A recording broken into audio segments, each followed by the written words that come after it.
طرح آپ دیکھیے کہ استغفار کرنا جسم کے اعضاء کا کفارہ بھی ہے. ہر روز انسان کے 360 جوڑوں پر صدقہ واجب ہو جاتا ہے. یعنی ہر روز جب صبح ہم کرتے ہیں تو ہمارے اوپر صدقہ لازم ہوتا ہے. لیکن ہم میں سے ہر ایک کے پاس اتنے پیسے یا اتنا مال و دولت نہیں ہوتا کہ ہم صدقہ کر سکیں. تو اس کے لیے بہترین حل کیا ہے کہ انسان استغفار کرے، اللہ کی تسبیح کرے، اور 2 رکعت ضحیٰ کی نماز جو ہے، چاشت کی نماز یا اشراق کی نماز جو ہے، وہ جسم کے ہر جوڑ کا صدقہ ہے. اور یہ آزما کر دیکھ لیں، اگر آپ کو جوڑوں کی تکلیف ہے، اگر آپ کے جسم میں تکلیف ہے جوڑوں میں، تو آپ ان 2 رکعتوں کو روز پڑھنا شروع کریں. اس کا وقت سورج نکلنے سے تقریباً 15-20 منٹ بعد سے لے کر سورج ڈھلنے کے 15-20 منٹ پہلے تک ہوتا ہے. یعنی ظہر کے وقت جب سورج آتا ہے نا اوپر، تو جب تک وہ زوال سے تقریباً 15-20 منٹ پہلے تک.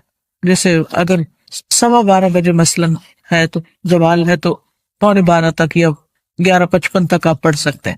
اور اس میں کیا ہے، 2 رکعتیں عام 2 نفل جیسے پڑھتے ہیں، اس کو اپنے اوپر لازم کر لیں. جب انسان یہ کفارہ ادا کر دیتا ہے تو اس کی گردن آزاد ہو جاتی، وہ اپنی جان کو دوزخ سے چھڑا لیتا ہے. ہر شخص کی جان پکڑی ہوئی ہے نا، ہر شخص پکڑا ہوا ہے. اور نہ صرف یہ کہ یہ آخرت کے اعتبار سے بلکہ دنیاوی اعتبار سے بھی بہترین نسخہ ہے. آزما کے دیکھ لیں. لیکن ہم میں سے اکثر کو یہ پتہ ہی نہیں کہ روز ہم پہ صدقہ واجب ہوتا ہے. ہم صدقہ کب کرتے ہیں، صدقہ کب دیتے ہیں، اپنی جان کا صدقہ کب دیتے ہیں؟ جی، جب کوئی بیمار ہوتا ہے پھر اس کی طرف سے بکرا ذبح کرتے ہیں کہ اس جان کے بدلے جان دے دیں، بس. اور جب وہ ٹھیک ہو جاتا ہے پھر ختم کر دیتے ہیں. یہ صرف اس وقت کے لیے نہیں ہے صدقہ، یہ صدقہ روز کے لیے ہے. یہ روز صدقہ دینا ہے. اور روز آپ کے پاس اتنے پیسے نہیں ہیں، اور اگر ہے تو وہ بھی دیں، وہ بھی اللہ کے راستے میں کچھ نہ کچھ صدقہ کریں. سبحان اللہ، الحمدللہ، اللہ اکبر، لا الہ الا اللہ، استغفر اللہ، استغفر اللہ. تو اگر آپ ایک دفعہ استغفر اللہ کہتے ہیں تو 1 جوڑ کا صدقہ ہو گیا، دوسری دفعہ استغفر اللہ کہتے ہیں تو دوسرے جوڑ کا صدقہ نکل گیا، تیسری دفعہ کیا تو تیسرا نکل گیا. تو جتنی دفعہ استغفر اللہ کہیں گے اتنے جوڑوں کا صدقہ ہوتا جائے گا. کبھی ایسا بھی ہوتا ہے نا کہ انسان کو وقت نہیں ملتا، یا وہ سفر کر رہا ہوتا ہے، یا کبھی کوئی مجبوری ہو جاتی ہے کہ انسان نہیں پڑھ سکتا، تو پھر کیا کرے، ذکر کی کثرت کر دے، استغفار کی کثرت کر دے. پھر اسی طرح استغفار کو بیماریوں کا علاج بتایا گیا. جیسے میں نے ابھی کہا نا کہ اگر آپ چاہتے ہیں کہ آپ کے جوڑوں کی تکلیف دور ہو جائے تو جوڑوں کا صدقہ دیا کرے روز. اور جوڑوں کا صدقہ روز کیا ہے، 2 نفل اشراق یا چاشت یا ضحیٰ کے. اصل میں بہت سے لوگ کنفیوز ہوتے ہیں کہ اشراق اور ضحیٰ اور چاشت یہ کیا ہے. یہ ایک ہی نماز ہے. جیسے تراویح اور قیام اللیل یہ ایک ہی نماز ہے. اگر آپ جلدی پڑھیں گے تو اس کو اشراق کہتے ہیں. اشراق اس لیے کہتے ہیں کہ ابھی سورج مشرق سے طلوع ہوا ہے اور اس کے تھوڑی دیر بعد 15-20 منٹ بعد آپ نے نماز پڑھ لی. جب سورج اچھی طرح چمک جائے تو پھر اس کو ضحیٰ کہتے ہیں، چاشت کا وقت کہتے ہیں. ضحیٰ عربی میں کہتے ہیں اور اردو میں چاشت کہتے ہیں. اور تھوڑا اور بعد میں پڑھے تو اس کے لیے صلاۃ الاوابین بھی کہتے ہیں اس کو. اور نبی صلی اللہ علیہ وسلم سے 2 سے لے کے 8 رکعتیں ثابت ہیں. چاہے 2 پڑھیں، چاہے 4 پڑھیں، چاہے 6 پڑھیں، چاہے 8 پڑھیں، جو آپ کا دل کرے، لیکن کم از کم 2 ضرور پڑھیں. پھر اسی طرح استغفار بیماریوں کا علاج ہے. اگر کسی کو مثلا ہارٹ پرابلم ہے یا کوئی اور اسی طرح کی کوئی بیماریاں ہیں اس کو، تو اس کے لیے بھی استغفار ہے. قتادہ کہتے ہیں کہ یہ قرآن تمہیں تمہاری بیماری اور علاج بتاتا ہے. یعنی قرآن کے ذریعے تمہیں بیماریاں بھی پتہ چلتی ہیں، اور بیماریوں سے مراد یہاں روحانی بیماریاں اور خاص طور پر ذہنی پریشانیاں اور جذباتی اور دلی پریشانیاں، اور پھر اس کا علاج بھی بتاتا ہے. یعنی قرآن شفا ہے. قرآن مجید میں آتا ہے شفاء لما فی الصدور، کہ قرآن میں سینوں کے اندر جو ہے یعنی دل ہے ان کے لیے شفا ہے. پھر یہ کہا گیا کہ گناہ بیماری ہے. گناہ کیا ہے؟ بیماری ہے، اور استغفار ان کا علاج ہے. پھر اسی طرح جو شخص استغفار کرتا ہے اسے فرشتوں کی دعائیں ملتی ہیں.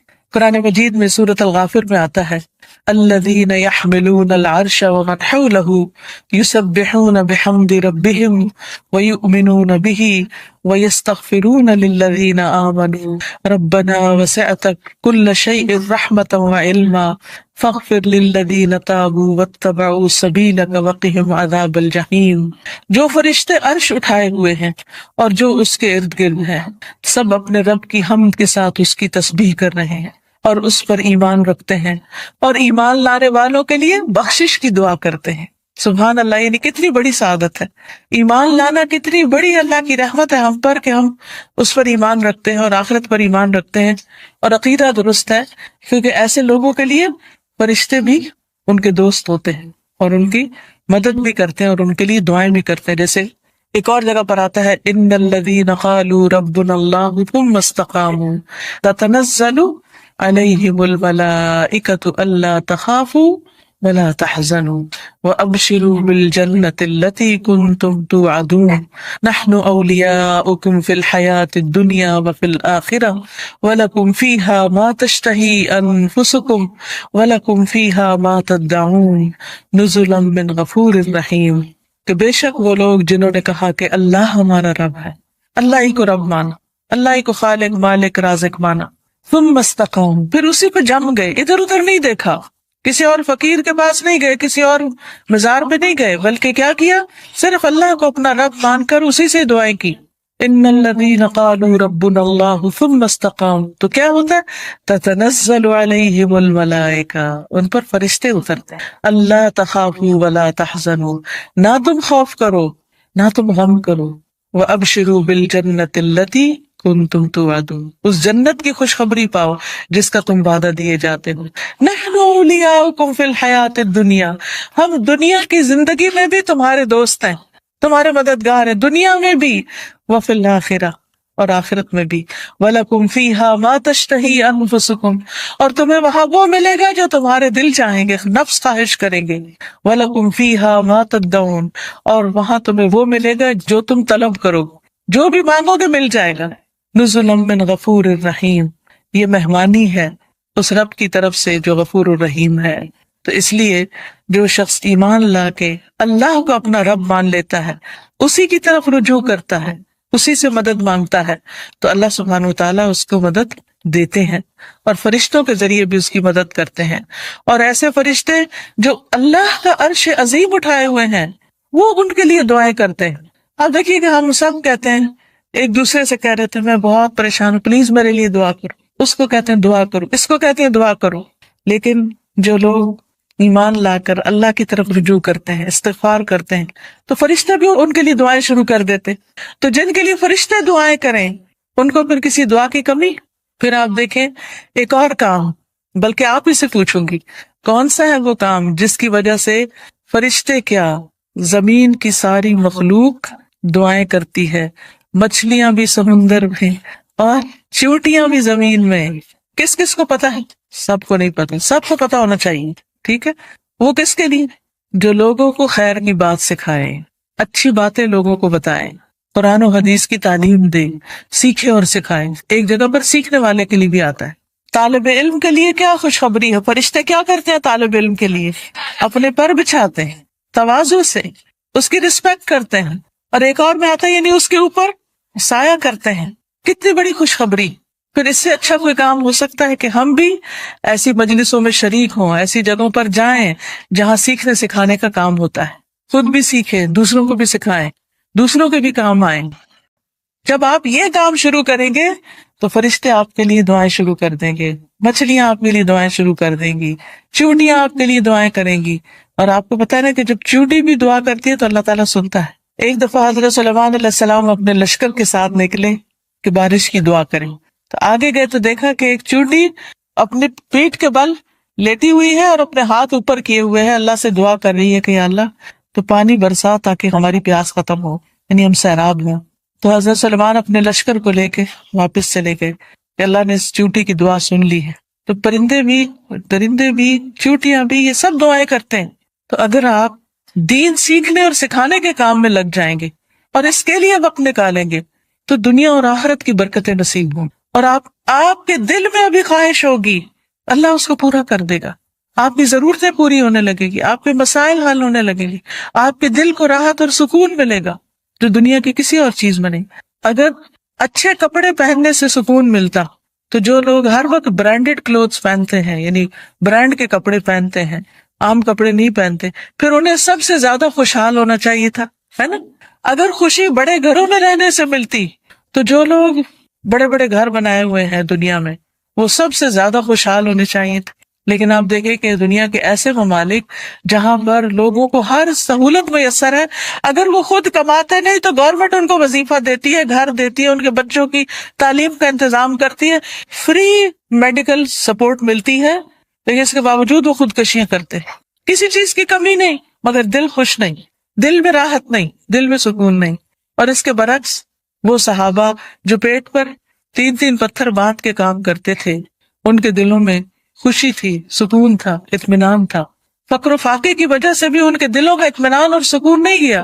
آج اگر ہمیں تھوڑی سی بھی کمی ہو تو ہم پریشان ہو جاتے ہیں، کسی بھی چیز کی کمی لگتی تو ہم پریشان ہو جاتے ہیں، یا پتہ نہیں کیا بنے گا، کیا ہوگا ہمارا.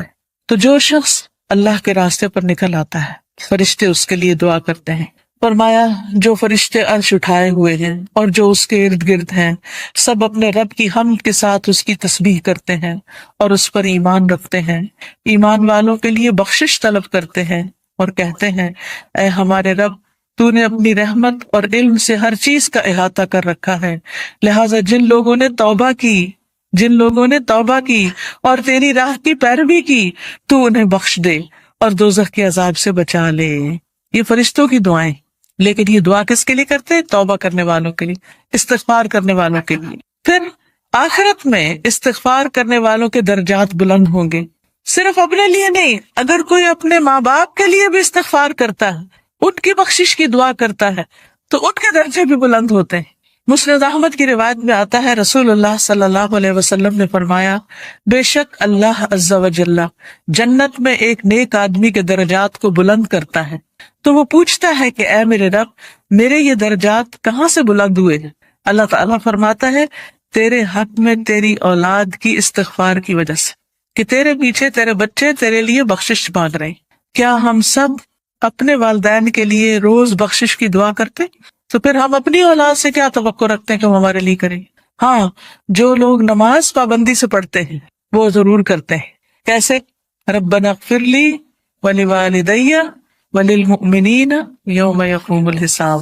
بس ضرورت اس چیز کی ہے کہ ہم توجہ کے ساتھ وہ دعا پڑھیں، یہ نہیں کہ دھیان کہیں اور، ربنا اغفر لی ولوالدی وللمؤمنین یوم یقوم الحساب، جلدی نہ، آہستہ آہستہ اور مانگ کے اللہ سے. اللہ ہمیں اس کی توفیق عطا فرمائے اور ہمارے بچوں کو ہمارے حق میں صدقہ جاریہ بنائے.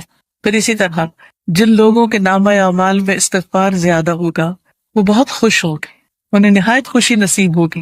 نبی صلی اللہ علیہ وسلم نے فرمایا جو شخص یہ بات پسند کرتا ہے کہ اس کا نامہ اعمال اسے خوش کر دے، یعنی وہ اپنی کتاب دیکھے اور خوش ہو جائے، تو اسے چاہیے کہ وہ کثرت سے استغفار کیا کرے، کیونکہ اس سے کیا ہوگا؟ ساری وہ چیزیں مٹ جائیں گی جو اس کے لیے پریشانی کا باعث ہوں گی. مثلاً آپ کچھ لکھتے ہیں اور لکھنے میں غلطی ہو جاتی ہے، پھر آپ کیا کرتے ہیں؟ اس اریز کرتے ہیں. کبھی کیا کرتے ہیں؟ اوپر وائٹو لگا دیتے. تو استغفار کا مطلب تو ڈھانپ دینا، یعنی غلطیاں نظر نہ آئیں. ہم سب غلطیاں کرتے ہیں، لیکن استغفار کرتے ہیں تو جو غلطیاں وہ مٹتی چلی جاتی، ختم ہوتی چلی جاتی اور نامہ اعمال بہترین ہوتا جاتا ہے. اور قیامت کے دن انسان اپنا نامہ اعمال دیکھے گا تو اس میں بس اچھائیاں ہی اچھائیاں ہوں گی، کیونکہ برائیاں تو ساری توبہ سے صاف ہو گئی. تو اس وقت انسان کتنا خوش ہوگا. مثلاً آپ کی ٹیچر آپ کو پرچہ واپس کرے اور 100/100 نمبر ہوں تو آپ کی خوشی کا کیا ٹھکانا ہوگا؟ بہت زیادہ خوش ہوں گے کہ میرا تو ایک بھی نمبر نہیں کٹا، سارے ادھر ہیں، کوئی ریڈ نشان نہیں ہے، کوئی کاٹا نہیں ہے. تو سوچئے قیامت کے دن اگر آپ دیکھیں کہ آپ کی کوئی غلطی اس میں نظر ہی نہیں آ رہی، سب صاف مٹ گئی، ڈھانپ دی گئی، تو خوشی کا کیا عالم ہوگا. کیونکہ سب سے زیادہ تو پریشانی اسی بات سے ہوتی ہے نا کہ پتہ نہیں وہاں جائیں گے تو کیا نظر آئے گا اور اس پہ شرمندگی نہ ہو زیادہ. پھر اسی طرح عبداللہ بن بصر کی روایت ہے کہ نبی صلی اللہ علیہ وسلم نے فرمایا مبارک ہو اس کو جو اپنے نامہ اعمال میں کثرت سے استغفار پائے، کہ بہت زیادہ استغفار ہے اس میں. پھر اسی طرح استغفار جنت میں داخلے کا ذریعہ ہے. اللہ تعالیٰ فرماتے ہیں یا ایھا الذین آمنوا توبوا الی اللہ توبۃ نصوحا عسیٰ ربکم ان یکفر عنکم سیئاتکم وَيُدْخِلَكُمْ جَنَّاتٍ تَجْرِي مِن تَحْتِهَا الْأَنْهَارُ. اے لوگو جو ایمان لائے ہو، اللہ کی طرف توبہ کرو، خالص توبہ، سچی توبہ، پکی توبہ، صحیح والی توبہ.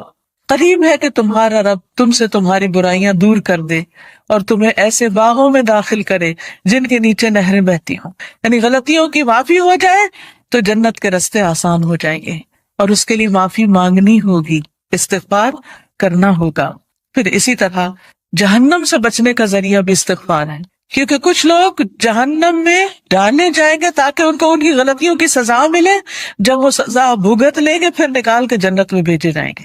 اس وقت بھی آپ کو گرمی لگ رہی ہوگی تو دل گھبرا رہا ہوگا، یہ تو وقتی گرمی، اور ایسی بھی نہیں کہ جس سے انسان کو یعنی بہت تکلیف ہو۔ ٹھیک ہے، انکمفرٹیبل ہوتا ہے انسان، وہ الگ بات ہے، لیکن اس میں بھی انسان کیا چاہتا ہے کہ فوراً ہوا میں نکلے، تازہ ہوا میں، اور فریش ہو۔ کہاں آگ میں ہو انسان۔ ہم میں سے کس کے اندر ہمت ہے کہ وہ آگ کو برداشت کرے؟ کیا کسی کمرے میں، کسی گھر میں، کسی جگہ آگ لگی ہوئی ہو، آپ اس کے اندر جانا پسند کریں گے؟ دور سے بھاگیں گے، دھواں دیکھ کے بھی اس طرف نہیں جائیں گے کہ کہیں وہ آگ پھیل کے مجھ تک نہ آ جائے۔ تو قیامت کے دن ہم میں سے کوئی بھی نہیں جانا چاہے گا، اور اس کا طریقہ کیا ہے؟ پھر ہم دنیا میں ہی کثرت سے استغفار کر لیں، دنیا میں ہی معافی مانگ لیں تاکہ جہنم میں جانے سے بچ جائیں۔ اور اگر معافی نہیں مانگتے تو لا الہ الا اللہ پڑھنے کی وجہ سے جنت میں تو انشاءاللہ جائیں گے، لیکن سزا بھگت کے، اور وہ سزا بہت سخت ہے، اور نہیں پتا کہ کتنے عرصے کے لیے مل جائے، کیونکہ ہر ایک کی جیل کا وقت جو ہے مخصوص ہوتا ہے۔ رسول اللہ صلی اللہ علیہ وسلم نے فرمایا، اے عورتوں کے گروہ، عورتوں سے خطاب ہے، ہم سب سے، اے عورتوں کے گروہ، صدقہ کرتی رہا کرو اور کثرت سے استغفار کرتی رہا کرو، کیونکہ میں نے دوزخ میں جانے والوں میں سے زیادہ تر عورتوں کو دیکھا ہے۔ دوزخ کی اکثر آبادی عورتوں پر مشتمل۔ ان عورتوں میں سے ایک عقل مند عورت نے عرض کیا کہ ہمارے کثرت سے دوزخ میں جانے کی وجہ کیا ہے؟ عورتیں کیوں زیادہ ہوں گی جہنم میں؟ آپ نے فرمایا، تم لعنت کثرت سے کرتی، دوسروں کو برا بھلا کثرت سے کرتی، گالی گلوچ، اس کو برا بھلا کہ، اس کی غیبت کر، اس کے اوپر الزام لگا، یہ کر وہ کر، یعنی غلط چیزوں میں زبان کا استعمال ہونا، اور اپنے خامند کی ناشکری کرتی ہو، اس کا کوئی احسان یاد نہیں رکھتی، اس کی کوئی اچھائی یاد نہیں رہتی۔ دیکھیے، کوئی انسان کتنا بھی برا ہو لیکن اس میں بھی کوئی نہ کوئی اچھائی ہوتی ہے۔ تو اگر کسی میں 99 غلطیاں ہیں اور ایک اچھی چیز ہے تو کیا کرنا چاہیے؟ اس کی اچھائی کو یاد کر کے اس کا شکریہ ادا کرنا چاہیے، اس کے ساتھ احسان کرنا چاہیے، اس کی تعریف کر دینی چاہیے کہ ہاں فلاں میں یہ اچھائی ہے۔ ہم عام طور پر کیا کرتے ہیں کہ جو ہمیں اچھا لگے اس کی تو کوئی برائی بھی ہمیں نہیں بری لگتی، اس پر بھی ہم خوش ہوتے رہتے ہیں، واہ واہ کرتے رہتے ہیں، اور جو برا لگے اس کی کوئی اچھائی ہمیں نظر ہی نہیں آتی۔ تو یہ نہیں کرنا چاہیے۔ تو حل کیا ہے کامیابی کا؟ کہ ہم ایک طرف نیک اعمال کریں، پھر ان نیک اعمال کی حفاظت کریں، دوسری طرف گناہوں سے بچیں، اور پھر اگر ہو جائے انسان ہونے کے ناطے تو پھر کیا کریں؟ اللہ تعالیٰ سے استغفار کریں۔ اس مقصد کے لیے یہ ایک کارڈ چھپوایا گیا ہے جس میں استغفار کی دعاؤں کو اکٹھا کیا گیا۔ کس کس کے پاس ہے؟ اٹھا کے دکھائیں۔ الحمدللہ۔ اور جس کے پاس نہیں ہے وہ اسٹال سے لے بھی سکتے ہیں، ٹھیک ہے؟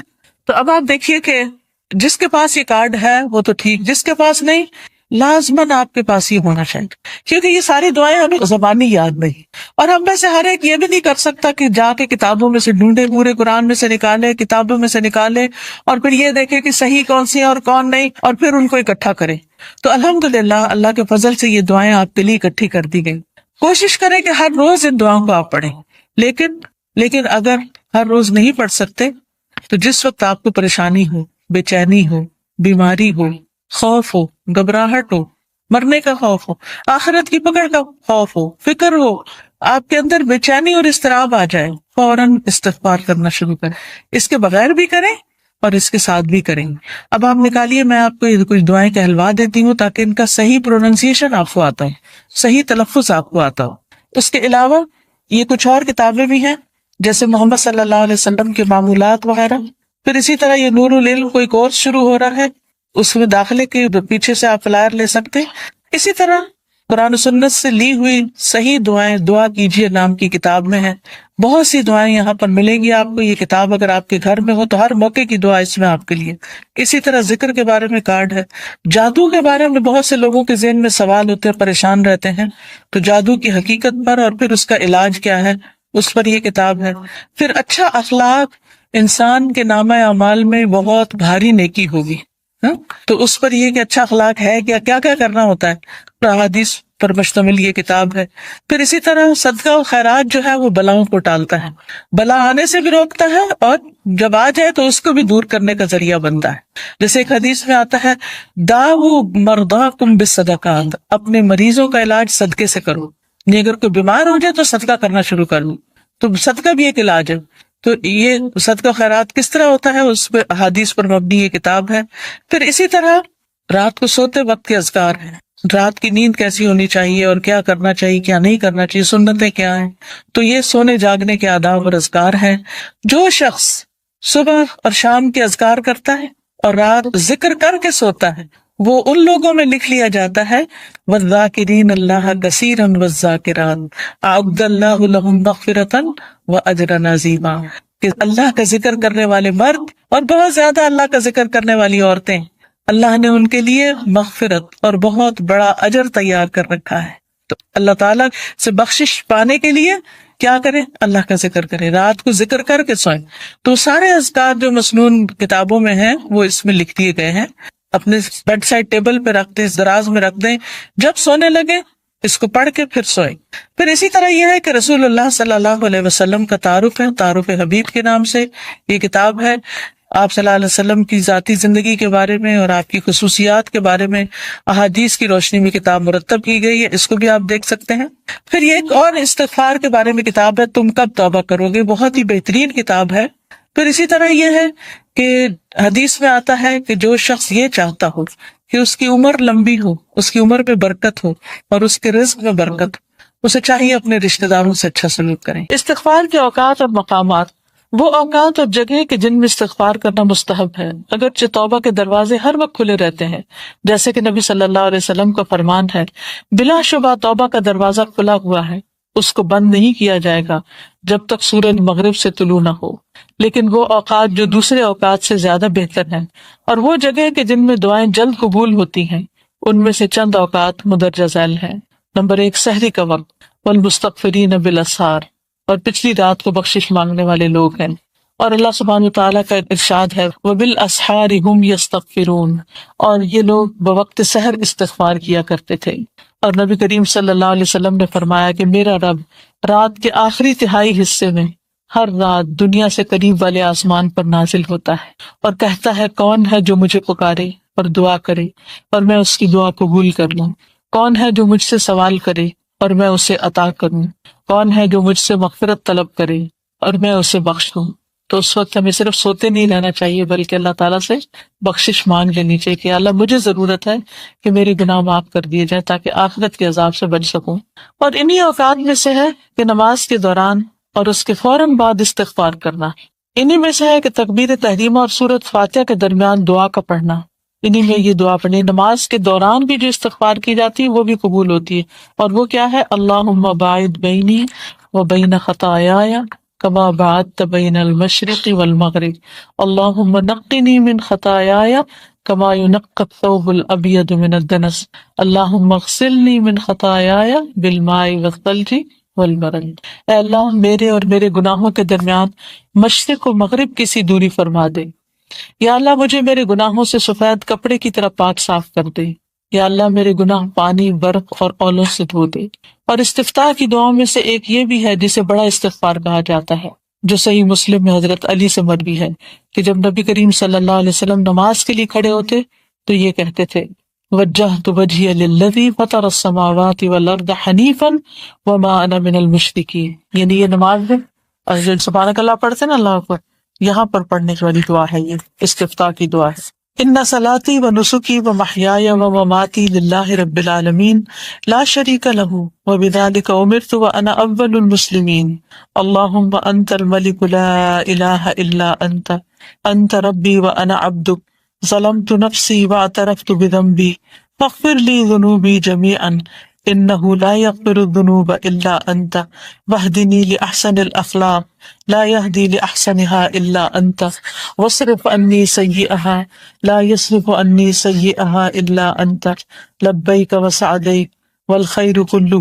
بیدیک والشر لیس الیک انا بک والیک تبارکت وتعالیت استغفرک واتوب الیک۔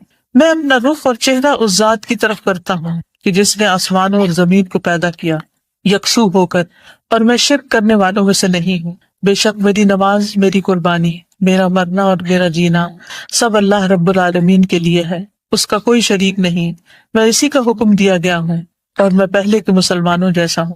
اے اللہ تو بادشاہ ہے، نہیں ہے کوئی میرا رب مگر تو ہی، اور میں تیرا بندہ ہوں۔ میں نے اپنے نفس پر ظلم کیا ہے اور میں اپنے گناہ کا اعتراف کرتا ہوں، بس تو میرے گناہوں کو معاف فرما دے، تیرے سوا کوئی دوسرا گناہوں کو بخشنے والا نہیں ہے، اور مجھے اچھے اخلاق کی رہنمائی کر، تیرے سوا کوئی دوسرا اچھے اخلاق کی رہنمائی نہیں کر سکتا، اور برے اخلاق کو مجھ سے پھیر دے اور دور کر دے، تیرے علاوہ کوئی دوسرا اس کو دور نہیں کر سکتا۔ اے اللہ میں تیری خدمت کے لیے بار بار حاضر ہوں، ساری بھلائی تیرے ہاتھوں میں ہے اور برائی تیری طرف سے نہیں ہے، میں تیری طرف رجوع کرتا ہوں، تیری ذات بابرکت اور بلند ہے، میں تجھ سے بخشش مانگتا اور توبہ کرتا ہوں۔ پھر تشہد اور سلام پھیرنے کے درمیان آخر میں دعا پڑھے، یعنی التحیات میں سلام پھیرنے سے پہلے کی جو دعائیں ہیں، عام طور پہ ہم ایک ہی دعا پڑھتے ہیں، کون سی؟ رب اجعلنی مقیم الصلاۃ، اس میں بھی ہے ربنا اغفر لی ولوالدی وللمؤمنین، اس میں بخشش کی دعا ہے، لیکن یہ دعا بھی پڑھ سکتے ہیں، اللہم اغفر لی ما قدمت وما اخرت وما اسررت وما اعلنت وما اسرفت وما انت عالم به منی انت المقدم وانت المؤخر لا الہ الا انت۔ اس دعا کی یاد کرنے میں کتنی دیر لگے گی؟ آدھا گھنٹہ؟ یہ کتاب اسی لیے آپ کو دی گئی ہے، یہ بھی ہو سکتا تھا میں زبانی یہ چند چیزیں نوٹ کر کے آپ کو لیکچر دے دی تھی، آپ سنتے اور گھر چلے جاتے، لیکن کتاب پڑھنے کا مقصد یہ ہے کہ یہ چیزیں بعد میں بھی آپ کے پاس رہ جائیں۔ آپ یہ کر سکتے ہیں کہ یہ نشان لگا لیں اور اس کو ایک ٹارگٹ رکھ لیں، دن میں 15 منٹ تو اس کے لیے نکال ہی سکتی، اور ان دعاؤں کو ایک ایک کر کے یاد کر لیں اور نمازوں کو خوبصورت بنائیں، یعنی آپ کی نمازوں میں ایک نئی روح پیدا ہو جائے گی اگر نئی دعائیں اس میں ایڈ ہو گئی۔ وہ بچپن سے بس جو رٹا ہوا ہم نے ایک وظیفہ شروع کیا ہوا ہے، بس وہ اللہ اکبر کرتے ہیں، وظیفہ پڑھ کے بند کر دیتے ہیں، سوچتے بھی نہیں کہ پڑھا کیا، پوری نماز پڑھ جاتے ہیں اور ہمیں اس کو غور نہیں کرتے۔ لیکن جب ہم نئی نئی دعائیں یاد کرتے ہیں اور اس میں ایڈ کرتے ہیں تو پھر وہ ذرا رک کے سوچ سمجھ کے پڑھتے ہیں اور ترجمے کو ذہن میں رکھ کے اللہ سے مانگے تو انشاءاللہ اس سے فائدہ ہوگا، کیونکہ نماز کے دوران مانگی دعا قبول ہوتی ہے۔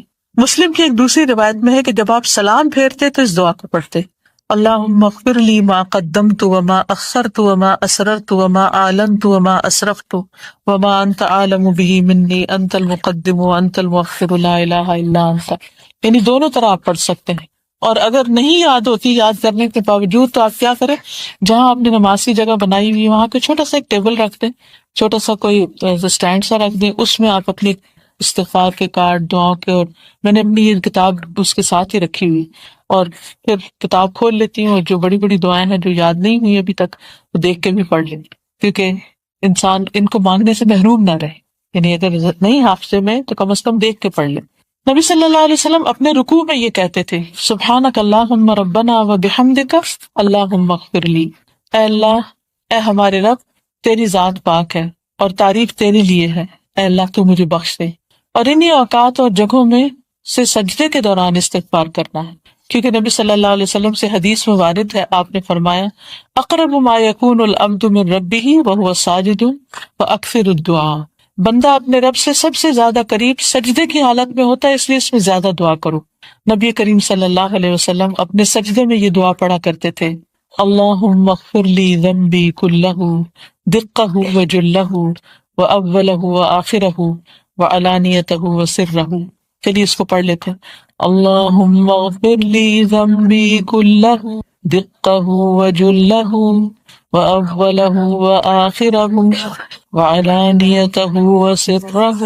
اے اللہ میرے تمام گناہ، چھوٹے بڑے، اگلے پچھلے، ظاہر اور پوشیدہ کو بخش دے، یعنی ہر قسم کے گناہ معاف کر دے۔ اور سجدے میں کی ہوئی دعا قبول ہوتی، سب سے زیادہ انسان سجدے میں اپنے رب کے قریب ہوتا ہے، تو اس میں یہ دعا کی جائے۔ آپ دونوں سجدوں کے درمیان یہ کہتے ہیں، رب اغفر لی، رب اغفر لی، اے میرے رب تو مجھے بخش دے، اے میرے رب تو مجھے بخش دے۔ اور ابو بکر رضی اللہ عنہ نے رسول اللہ صلی اللہ علیہ وسلم سے کہا، آپ مجھے کوئی ایسی دعا سکھلائیے جسے میں اپنی نماز میں پڑھوں، تو آپ نے فرمایا تم کہو، اللہم انی ظلمت نفسی ظلما کثیرا ولا یغفر الذنوب الا انت فاغفر لی مغفرۃ من عندک وارحمنی انک انت الغفور الرحیم۔ اے اللہ، میں نے اپنے نفس پر بہت ظلم کیا ہے اور گناہوں کو بخشنے والا تو صرف تو ہی ہے، بس تو اپنے پاس سے مجھے بخش دے اور تو میرے اوپر رحم فرما، بے شک تو بخشنے والا اور رحم فرمانے والا ہے۔ بعض علماء نے اس دعا کے بارے میں کہا ہے کہ اس کو تشہد کے بعد پڑھا جائے، یعنی اتحیات کے بعد، دروشی پڑھنے کے بعد پڑھا جائے، ربی جعلنی کے ساتھ پڑھ لیں یا ربی جعلنی کے علاوہ پڑھ لیں۔ اور صحیح مسلم میں ثوبان کی حدیث میں ہے کہ رسول اللہ صلی اللہ علیہ وسلم جب اپنی نماز سے فارغ ہوتے تو 3 مرتبہ اللہ تعالیٰ سے استغفار کرتے، یعنی سلام پھیر کے اللہ اکبر، استغفر اللہ، استغفر اللہ، استغفر اللہ، فوراً بعد دیکھیے نماز پڑھتے اللہ کا ذکر کیا، اللہ کے آگے سجدے کی، اللہ کی تعریف بیان کی ہے، اور پھر استغفار کس چیز پر؟ کیونکہ اس میں بھی غلطیاں ہو جاتی ہیں ہم سے، یعنی اتنی لازم اور اتنی امپورٹنٹ ہے استغفار کے انسان نماز کے اندر بھی اور نماز سے سلام پھیرتے پھر کرے گی۔ اللہم انت السلام و منک السلام تبارکت یا ذا الجلال والاکرام، اے اللہ تو سلامتی ہے، سلامتی تجھی سے حاصل ہو سکتی ہے، اے بزرگی اور بخشش کے مالک تیری ذات بڑی بابرکت ہے۔ ولید کہتے ہیں کہ میں نے اوزاعی سے کہا استغفار کا طریقہ کیا ہے، تو انہوں نے کہا تم کہو استغفر اللہ، استغفر اللہ۔ یہ سوچ سمجھ کے انسان کہتا رہے۔ ہم عام طور پر استغفر اللہ کب کرتے ہیں؟ جب کسی کو غلط کام کرتے ہوئے دیکھتے ہیں، کہتے استغفر اللہ، دیکھو یہ کیا کر رہا ہے۔ اس لیے مسلمان کو معلوم ہونا چاہیے کہ استغفار تکبیر تحریمہ کے بعد سے لے کر نماز کے ختم ہونے تک نمازی کے ساتھ ساتھ رہتا ہے، بلکہ نماز کے ختم ہونے کے بعد بھی۔ اس طرح تمام کاموں سے فارغ ہونے کے بعد استغفار کرنا جائز اور مشروع ہے، اس لیے کاموں کو استغفار سے ختم کیا جائے، اسی طرح مجلس استغفار سے ختم کی جائے۔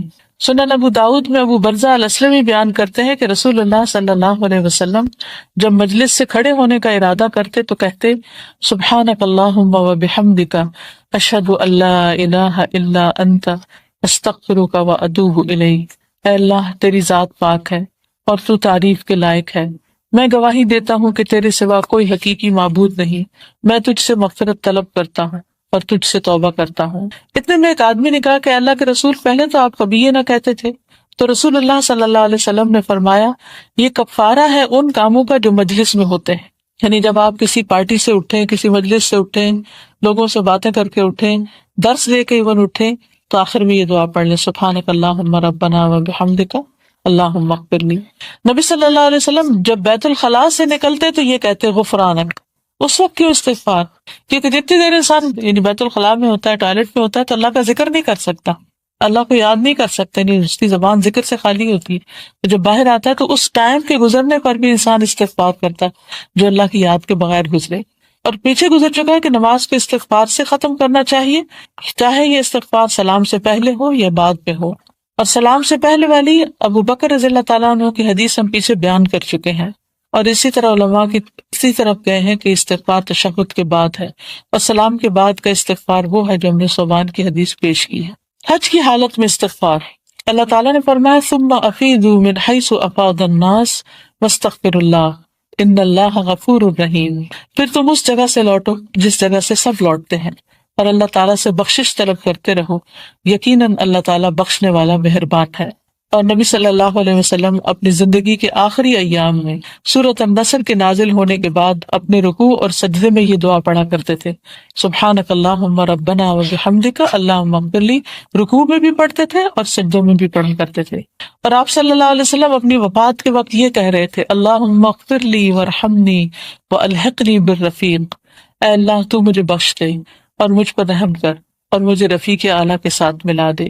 اور اللہ سبحانہ وتعالیٰ نے نوح علیہ السلام کا ذکر کیا، اور سورۃ نوح کے آخر میں ان کی قوم کے ڈوب کر ہلاک ہونے کا ذکر کرنے کے بعد نوح علیہ السلام کا قول ذکر کیا رب اغفر لی ولوالدی ولمن دخل بیتی مؤمنا وللمؤمنین والمؤمنات ولا تزد الظالمین الا تبارا، اے میرے پروردگار تو مجھے اور میرے ماں باپ اور جو بھی ایماندار ہو کر میرے گھر میں آئے اور تمام مومن مردوں اور عورتوں کو بخش دے، اور کافروں کو سوائے بربادی کے اور کسی بات میں نہ بڑھا۔ اسی طرح ہر گناہ کے بعد استغفار کرنا واجب ہے۔ اللہ تعالیٰ کا فرمان ہے جو شخص برائی کرے یا اپنی جان پہ ظلم کرے پھر اللہ تعالیٰ سے استغفار کرے تو وہ اللہ کو بخشنے والا، مہربانی کرنے والا پائے گا۔ اور اللہ تعالیٰ نے فرمایا دن کے دونوں حصوں میں نماز قائم کر اور رات کی کئی گھڑیوں میں بھی، یقیناً نیکیاں برائیوں کو دور کر دیتی ہیں، یہ نصیحت پکڑنے والوں کے لیے نصیحت ہے۔ یعنی کوئی دن ایسا نہ گزرے کہ جس میں ہم اللہ تعالیٰ سے معافی نہ مانگے۔ ویسے بھی ہمیں نہیں پتا کہ کون سا دن آخری دن ہے، اور کون سی رات دنیا میں آخری رات ہے۔ اور بخاری اور مسلم میں سیدنا عبداللہ بن مسعود بیان کرتے ہیں کہ ایک آدمی نے کسی عورت کا بوسہ لیا اور نبی صلی اللہ علیہ وسلم کے پاس آ کر اس کا ذکر کیا تو یہ آیت نازل ہوئی، دن کے دونوں حصوں میں نماز قائم رکھ اور رات کی کئی گھڑیوں میں بھی، یقیناً نیکیاں برائیوں کو دور کر دیتی۔ یہ نصیحت پکڑنے والوں کے لیے نصیحت ہے۔ عبداللہ بن مسعود کہتے ہیں کہ اس آدمی نے کہا، اے اللہ کے رسول صلی اللہ علیہ وسلم، کیا یہ صرف میرے لیے ہے؟ آپ نے فرمایا، میری امت کا جو بھی شخص ایسا کرے گا اس کے لیے، یعنی جس کسی سے ایسا کوئی گناہ ہو جائے پھر وہ اللہ کی طرف پلٹے اور دعا کرے، استغفار کرے تو اللہ تعالیٰ اس کو معاف کر دے گا۔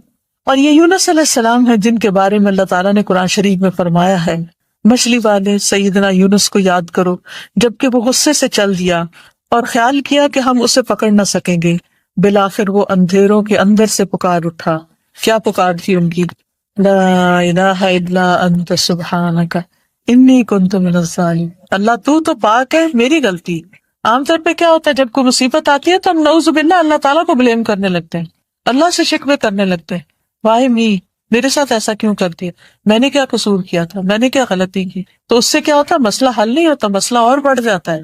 تو ہونا یہ چاہیے کہ انسان اس وقت اپنی غلطی کو یاد کرے کہ اللہ تعالیٰ تو کبھی بھی ظلم نہیں کرتا، کیونکہ بار بار قرآن مجید میں آتا ہے کہ اللہ تعالیٰ اپنے بندوں پر ظلم کرنے والا نہیں ہے، یہ بندوں کی اپنی غلطیاں ہوتی ہیں جن کی وجہ سے وہ پھنستے ہیں۔ تو اس وقت جب مصیبت آ جائے، کوئی بیماری آ جائے، کوئی حادثہ ہو جائے، کوئی پریشانی ہو جائے، کوئی تکلیف دہ سچویشن پیدا ہو جائے تو انسان فوراً اللہ تعالیٰ کی طرف رجوع کرے اور استغفار کرے۔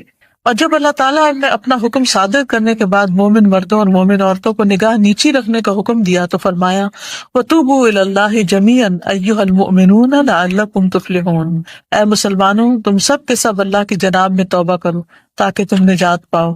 اور اللہ تعالیٰ نے فرمایا، فَمَن تَابَ مِن بَعْدِ ظُلْمِهِ وَأَصْلَحَ فَإِنَّ اللَّهَ يَتُوبُ عَلَيْهِ إِنَّ اللَّهَ غَفُورٌ رَحِيمٌ۔ جو شخص اپنے گناہ کے بعد توبہ کرے اور اصلاح کرے تو اللہ تعالیٰ رحمت کے ساتھ اس کی طرف لوٹتا ہے۔ تو قابل ذکر بات یہ ہے کہ ہر وہ شخص جس نے گناہ کیے ہیں اسے چاہیے کہ خاص کر کے اس گناہ سے اور عام طور پر تمام گناہوں سے استغفار کرنے میں جلدی کرے، تاکہ جب وہ اپنے رب سے ملاقات کرے تو گناہوں سے صاف اور ستھرا اور ہلکا پھلکا اور اس کی نیکیاں اس کے گناہوں پر غالب آ جائیں۔ سورج اور چاند کے گرہن کے وقت استغفار کرنا مشروع ہے، اس لیے کہ یہ دونوں اللہ تعالیٰ کی نشانیوں میں سے نشانیاں ہیں، ان کے ذریعے سے اللہ اپنے بندوں کو ڈراتا ہے، یعنی جب سورج گرہن ہوتا ہے یا چاند گرہن ہوتا ہے۔ نبی صلی اللہ علیہ وسلم کا فرمان ہے، جب تم لوگ ایسی چیزیں دیکھو تو اللہ کے ذکر اور اس سے دعا اور استغفار کرنے میں خوف کرو اور فریاد کرو۔ اور انہی اوقات میں سے جن میں استغفار کرنا مشروع اور مستحب ہے کہ جب آدمی اپنے بستر پر رات میں کروٹ بدلے۔ یہ سارے اوقات بتائے گئے ہیں کہ کن کن ٹائمز پر استغفار کرنا چاہیے۔ تو رات کو جب بستر پر لیٹے اور بستر پر کروٹ بدلے۔ صحیح بخاری میں سیدنا عبادہ بن صامت بیان کرتے ہیں کہ نبی صلی اللہ علیہ وسلم نے فرمایا، جو شخص رات میں نیند میں بولتے ہوئے بیدار ہو کر کہے، لا الہ الا اللہ وحدہ لا شریک لہ، لہ الملک ولہ الحمد وہو علی کل شیء قدیر، الحمد للہ وسبحان اللہ ولا الہ الا اللہ واللہ اکبر ولا حول ولا قوۃ الا باللہ، اور پھر کہے اللہم اغفر لی، یا دعا کرے تو اس کی دعا قبول کی جاتی ہے، اور اگر وضو کر کے نماز پڑھے تو اس کی نماز قبول کی جاتی ہے۔ یعنی دعاؤں کی قبولیت کا وقت ہے، کسی کی آنکھ کھلی ہے دائیں سے بائیں پلٹے تو یہ دعا پڑھ لیں۔ سب کو یہ کلمہ تو آتا ہی ہے، لا الہ الا اللہ وحدہ لا شریک لہ، لہ الملک ولہ الحمد وہو علی کل شیء قدیر۔ الحمد للہ، عام طور پہ ہم سبحان اللہ الحمد للہ پڑھتے ہیں، اس میں الحمد للہ پہلے، الحمد للہ و سبحان اللہ ولا الہ الا اللہ واللہ اکبر ولا حول ولا قوۃ الا باللہ، اللہم اغفر لی، یہ جو دل میں دعا ہے